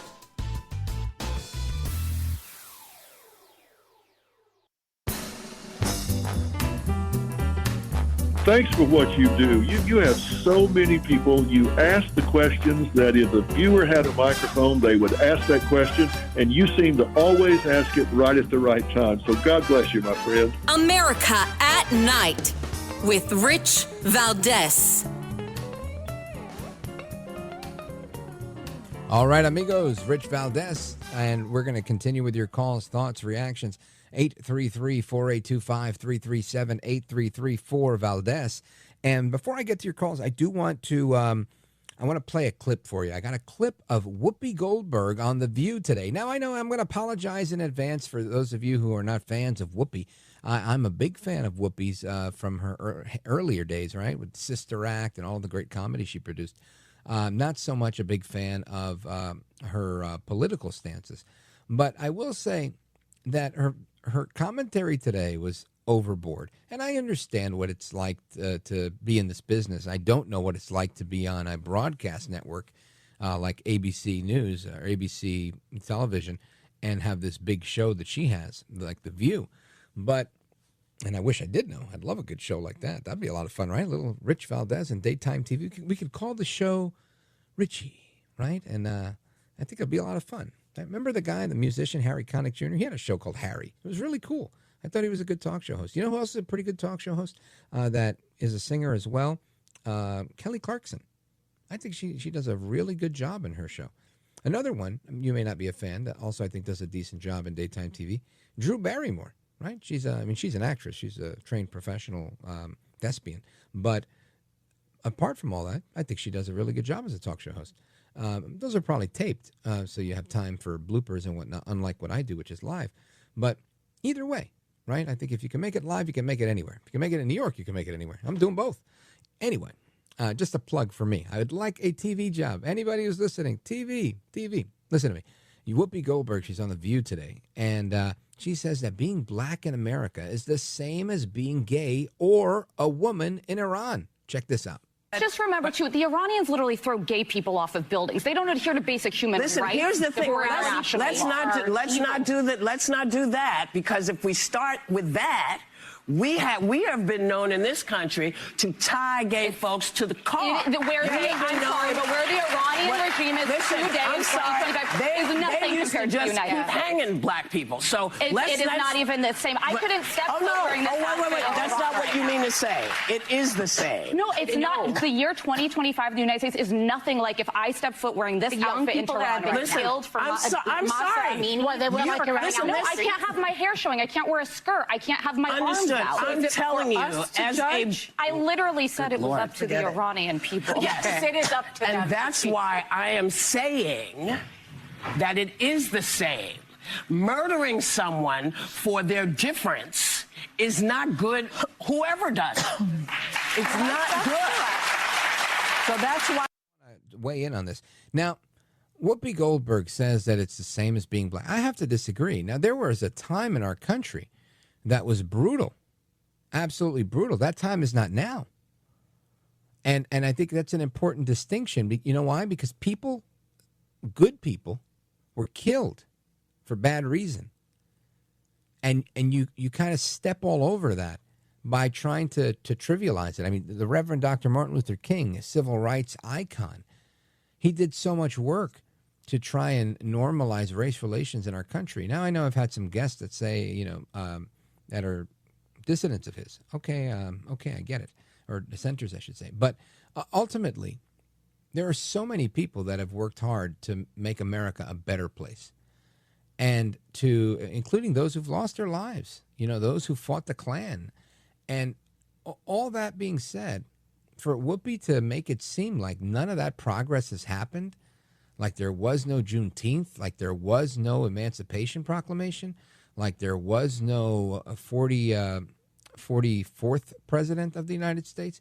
I mean, there are so many strides that we've seen in this country for black Americans. And to see that trivialized by her comment that we're the same we're not the same in the United States, Whoopi. I don't care how you want to put it. I don't like left-wing liberal philosophy. I've never thrown a left-wing liberal off of a roof. I've never done it. And again, this is not even exclusive to Iran. I've seen videos come out of Iraq doing the same thing, tying the hands of the women behind the back like handcuffs, bringing them to the roof and making them jump for showing their hair or for doing whatever they do, these extreme punishments. So Whoopi Goldberg, I mean, and it sounds like you could hear in her voice there's some contrition that she realizes, I done messed up here. Because, I mean, that was a very bold, and I'm going to dare I say, a very stupid statement. We'll be right back. This is America at Night with Rich Valdez.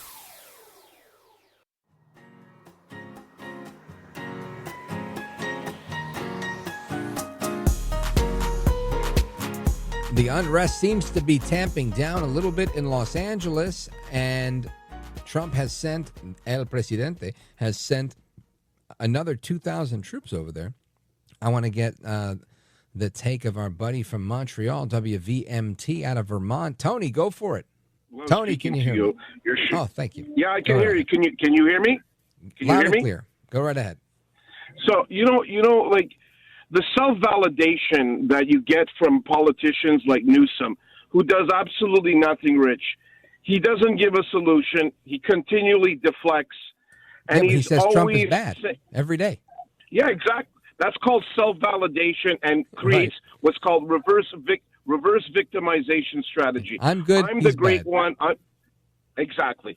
Everybody is all the ills of California are Mr. Trump's problems, even though Mr. Trump has really nothing to do with the fires, emptying the tanks where they collected water and fixing the hydrants and having Karen Rockbass, I call her Karen, I lost my tongue in Ghana. All these people hiring people that are incompetent, DEI kind of people. Look, Rich, why don't we just hire people that can do the job? Like you. You can do the job. I do my job. And you said a couple of times when people call in and kind of scoff you, you say, I'd like to punch you in the face. That's what I think I'd like to do to Newsom. I'd like to punch him in the face, because his hair is so perfect. And, I would call him the government. I could call it Governor Hair. That's what I think I should call him. That's funny. Yeah, Tony. I would begrudge Newsom for many things, not his hair. I don't have hair, so I give him credit on the hair. But on his rhetoric and on his, just again, stupid things that he says. And I think when you have a position of power like that, right? You're the governor of a very big state, one of the biggest economies in the world, California. You think to yourself, you've got to be more responsible. You've got to know what you're saying. If you want to be edgy and say something that's provocative, go ahead. But you've really got to be ready for that. You got to be able to back it up when somebody pushes back, and that's where he fails. If you push back, there's really no substance. He's all sizzle, no steak, Tony. What about this, Rich? If I'm the governor of any state in the union, wouldn't I want to have the best relationship with one of the most powerful people in the world? Wouldn't I want to be on his good side? Wouldn't I want him to help me out with my problems? If I'm in the state of Maine, wouldn't I want to tell Trump, well, maybe I made a mistake. Maybe you should help me out. That's what I think I would do if I was running a state that had some problems and I know that Trump was a decent guy, could fix the economy and do this. Wouldn't I want to be on his side, even if I was a Democrat, because I'm trying to do the best for American people, not just Democrat people. And you were absolutely right. He's always deflecting. Yeah, well, Tony, I think you're right, and I think he's doing that, right? And I'm not disagreeing with you. I think Gavin Newsom, right, when he says, oh, I haven't heard from Trump, but yet he talked to Trump for 16 minutes, right? And Trump said, yeah, look at my phone right here, Gavin Newsom. I talked to him for 16 minutes. So what do you think they did? Fight for 16 minutes? No, I'm sure he was very cordial. I'm sure he was nice and tried to get things for his state, get things done. It's when he's in the public eye, he decides to start throwing the mud to look good, it's all for show. And that's part of the problem. I think you got to come clean at some point and say, look, I don't like a lot of things about this guy, but when it came to helping the Angelinos or it came to helping people in California, he was here for us, and we're going to salute that as our commander-in-chief or, as our president. Tony, I got to go, brother. Thanks for the call. WVMT in the building. Amigos, another wonderful show. Thank you for joining us. We're doing it again, God willing. Hasta la próxima. Take care. Good night. And God bless you, America. I'm Rich Valdez.